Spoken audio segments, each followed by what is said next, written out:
Hello, everyone, and welcome to another Tell Your Story. My name is Todd Nesloni, and I'm the Director of Culture and Strategic Leadership at TEPSA. And each episode, I look to bring you a different guest who has encouraged, inspired, or challenged me in one way or another, and bring them on to share some of their story in hopes that it inspires you to share some of yours. I'm thrilled today to have my special guest, Chuck Poole, on with me. Chuck, tell everybody kind of who you are. Hey everyone, Todd, thanks for having me on. This is pretty cool just to be able to chat a little bit with you today. Well, my name is Chuck Poole. I am a teacher. I've been teaching now for 20 years in the middle school, which has been an adventure in and of itself, but I love it. I also am the founder of Teachonomy and the Teacher Success Summit, the Teacher Success School, some different things that I put out there to encourage and equip teachers and kind of come alongside my fellow teachers and educators to do what I can to help. I love it. Well, I've got so much to talk about today, Chuck. So first, I just kind of want to start about when you were growing up and you were a kid, like what did you want to be when you grew up? Was it an educator? I wanted to be a professional baseball player. But the cool thing was through that, I actually got the chance to go pretty far. I never made it on TV, but I did. I got pretty far, but through that, I think the coaches and everything that I had growing up and then into high school and then college and beyond really kind of formed that desire within me because what I was able to experience through my coaches and teachers kind of formed that. And then by the time I was in high school, I knew I wanted to be a teacher. So it wasn't something that I had always thought, my goal was let's go ahead and go pro type of a thing. Yeah. But once I hit high school, my sophomore, junior year, I knew I wanted to be a teacher. So have you ever considered like coaching baseball? I've actually coached for the past 20 years. Wow. And I've coached baseball and then transitioned into softball, which was interesting. And that was something that just kind of popped up. It was in one of the largest high schools in our area. I was able to coach them, and I just recently stopped just because I was just a little bit too busy. But I was able to coach them for about 9 years, which was awesome. And it was just a great experience because I was able through coaching to kind of transfer a lot of the leadership things that are leadership qualities and I guess you can say strategies that I had learned through mentors of mine and kind of was able to implement them and see them carried out in future generations, which was something I absolutely love about coaching and teaching. It kind of meshes together. Yeah. So, and I've always found that so enviable about coaches who are also teachers is that I feel like there's so many things that you learn through coaching that you can implement in the classroom and so many things you learn in the classroom that you can implement when coaching. When you see those two different types of positions, what is one really binding thing that you see between the two? The interesting thing is I think it gives an opportunity, like you had said, to mesh the two skill sets, so to speak, together. But it also brings a unique spin to how you run a class, right? So when I teach my particular language arts class, I do so in a way that's very similar to coaching, right? It's kind of coming alongside in coaching, but so we do a lot of goal setting. We do a lot of, I guess you could say, team building within. So we essentially, all of my classes, we form our own little mini teams, so to speak. And when you do that, it really builds a level of trust that is pretty cool to see, even at that middle school level. I obviously at the high school level. So to see both different, very wide range of kids. But yeah, I think that my favorite aspect of kind of the mesh between coaching and teaching is being able to see the, I guess you can say the life skills that you can bring that kids will really kind of carry with them always. Well, and you've been in secondary almost your entire career. So were you always drawn to that age group, or did you ever consider elementary? A long time ago, I did student teaching, and the way that my college had done it, they gave you we had to do 2 sets of student teaching. And I had done one in first grade, and then I did one in middle school. And I think I decided I wanted middle school after I had done first grade. I think it takes a very special person to teach, and I love the little kids. It just was, for me, they were constantly hugging my leg, and they wanted, they were, that was great. And I loved it. I just didn't think it was, for me, because I like to be a little sarcastic sometimes. Right.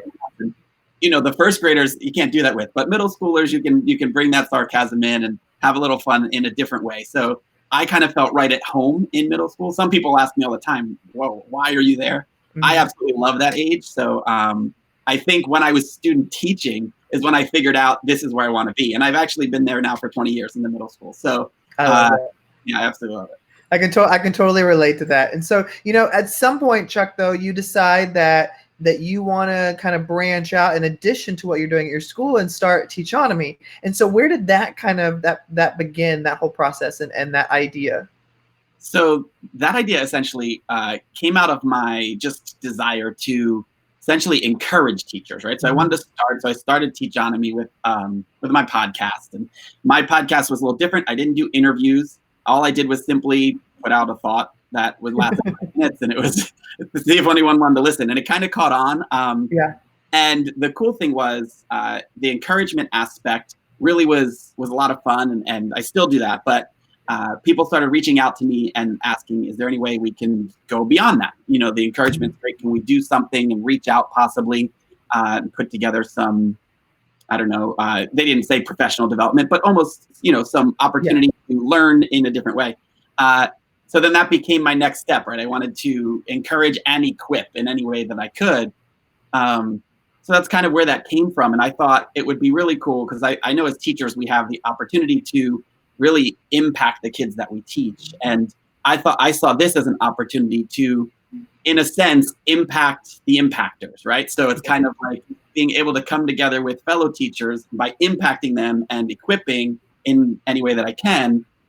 It was able to then, I knew would trickle and go into their students' lives and then kind of have that domino effect, so to speak. I love that. And, and you recently put together, I say recently, but the Teacher Success Summit. And it was, the names and the amount of people that you connected with and brought together just to share their heart and to share learning. And it was incredible. Like every time I would see you put out a graphic, I'm like, oh my gosh, he has that person there. And oh, I love them. And oh, I want to learn from them. And so, you start Teachonomy, you start with this 5 minutes, you start growing a little bit bigger. When did the idea of having your own little virtual online conference come up? Well, that kind of came up again from my past. One of my, all of my mentors that were essentially growing up was always kind of drilled into me that I never wanted to be the smartest person in the room. They said, if you're the smartest person in the room, get up and leave and go somewhere else. And so I had this thought where, I was thinking, well, do I want to put together a course? And I thought, well, what am I really good at? And I could do language arts. I've been doing that for a while, and I could do some other things. And then I thought, but I wanted this to go a little bit bigger. So I wanted to start reaching out to people, essentially create a virtual conference or a virtual room of people that were much smarter than me that I could learn from. And I knew that would benefit others, right? So the idea for the summit had come along. And I just started reaching out to people. At first, I didn't realize how big the work would be in the back end. I bet. I just had an idea and said, let's do it. I'll figure out what I got to do. But it took me about 9 months to put it together. Which was cool. So it was a bit I want to jump into that because that's something I'd really love to talk just for a second about, because people online see these things come together and they say they may look at you and go, oh man, Chuck pulled all these people together and he shared their videos, and it's like, yeah, it sounds really simple on the surface. Like, I'm going to reach out to people and I'm going to get them to submit something that I could share, but it becomes a beast and a monster to run from the back end and to get it all organized and look professional and to spread the word correctly. And then when people sign up and they sign in and they do this and that and this. And so, what was throughout that process? Obviously, I bet at the beginning you didn't realize how much work it was going to become. And so, or how much work it was going to be. And so, when you look back at it now, what's something that you really learned through putting this together?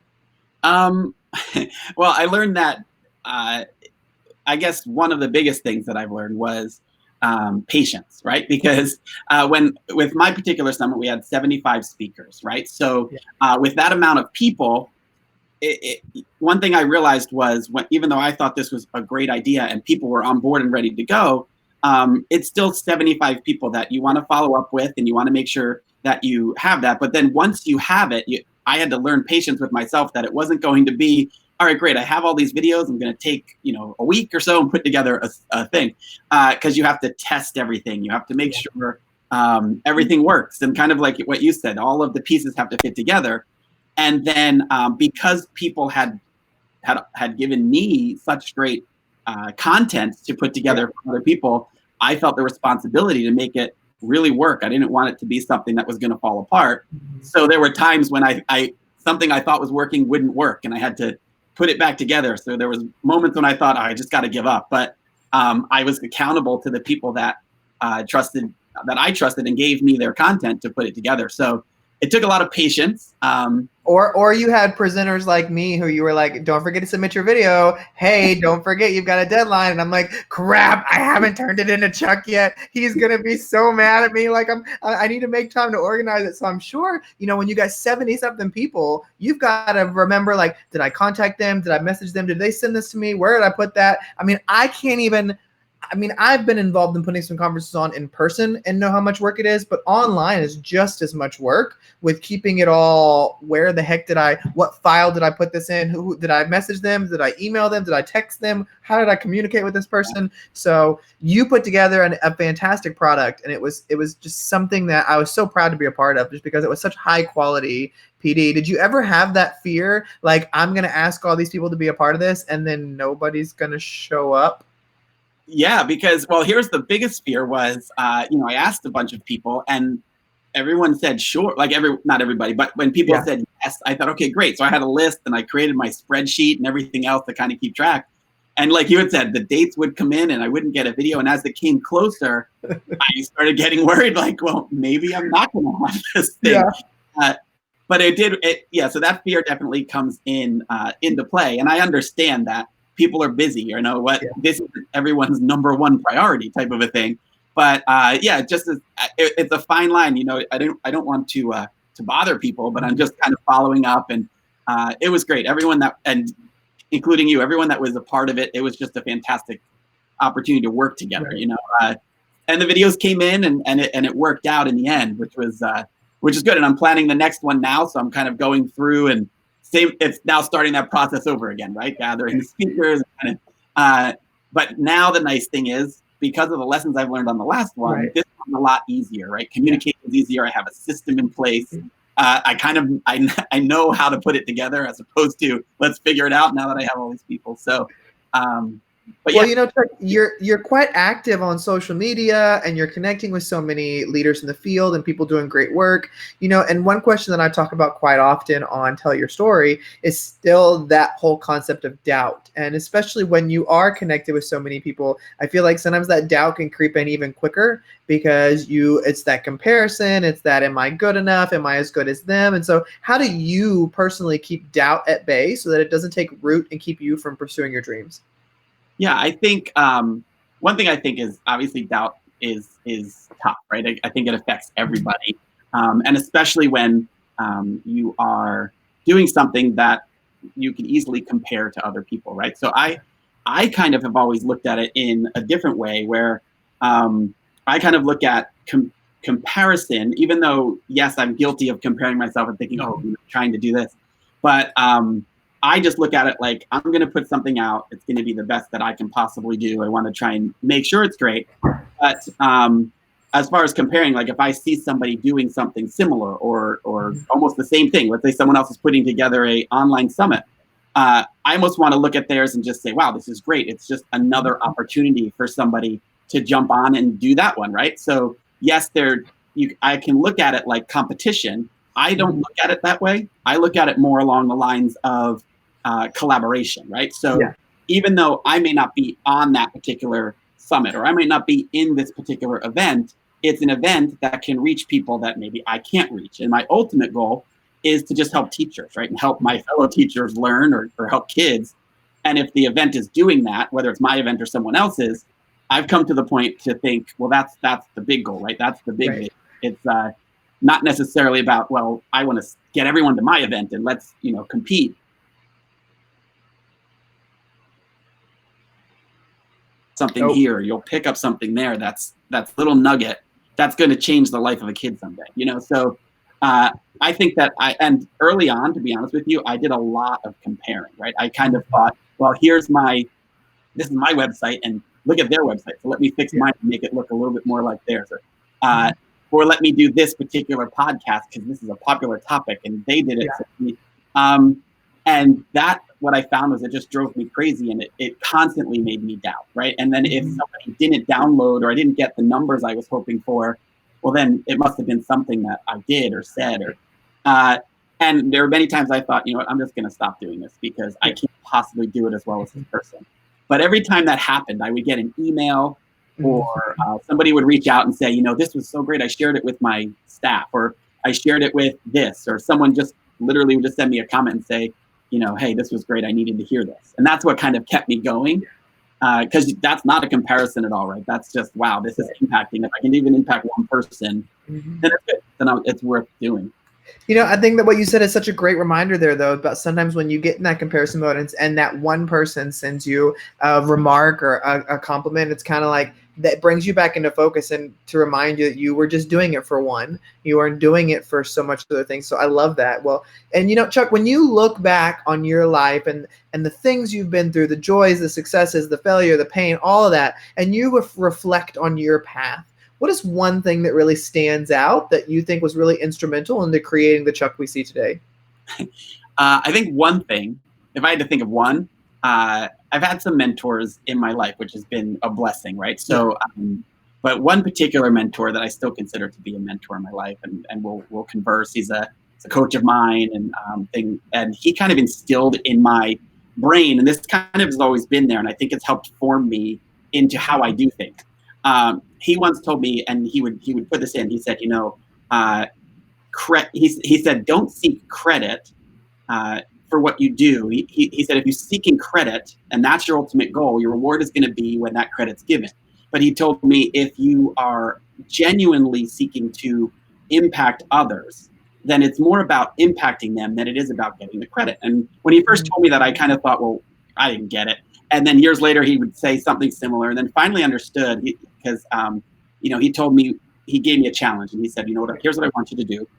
This was years ago, and I still try and do it today sometimes. But he said, here's what I want you to do. I want you to do these three things. He gave me 3 people, and he gave me 3 tasks. He said, I want you to do these things for these people. But I don't want you to tell them that it was you. I want it to be completely anonymous.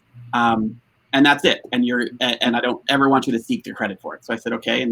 And they were small things, but they were things that I could see brought joy to these people's lives. And I did these 3 simple tasks. And to me, it was very fulfilling to see that they had joy brought to their life, or a difference was made in their life because of a simple action that I did.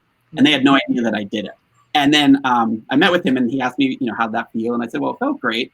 And he told me, he was like, you know, that's kind of what it's all about. Because if you were to go up to them and seek the credit, yeah, they would thank you. And there's not necessarily anything wrong with that.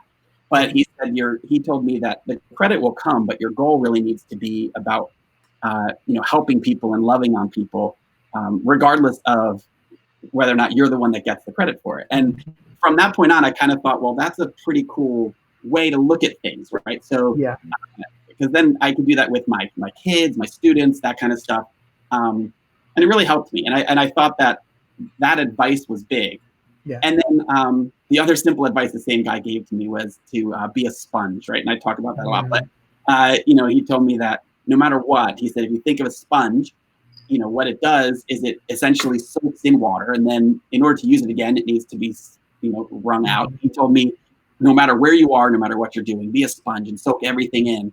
And then you can then wring it out and share that knowledge and share those experiences with others, and then fill it up again. And it's something that never ends, right? So thought that was a cool thing too. So it's a matter of being a sponge, sharing it with people, not necessarily seeking credit, but your first goal should be to help those people no matter what. So that's kind of 2 simple lessons, I guess you could say, to life that's helped form me where I'm at. I love that. Well, Chuck, one question I always love to end all these conversations on, and it may be similar to what you just answered, but I feel like as people, there are things we hold really close to our hearts and really close to who we are and what we believe. And so for the people who are listening or watching today, if they were to walk away with one thing, what would your one thing for them be?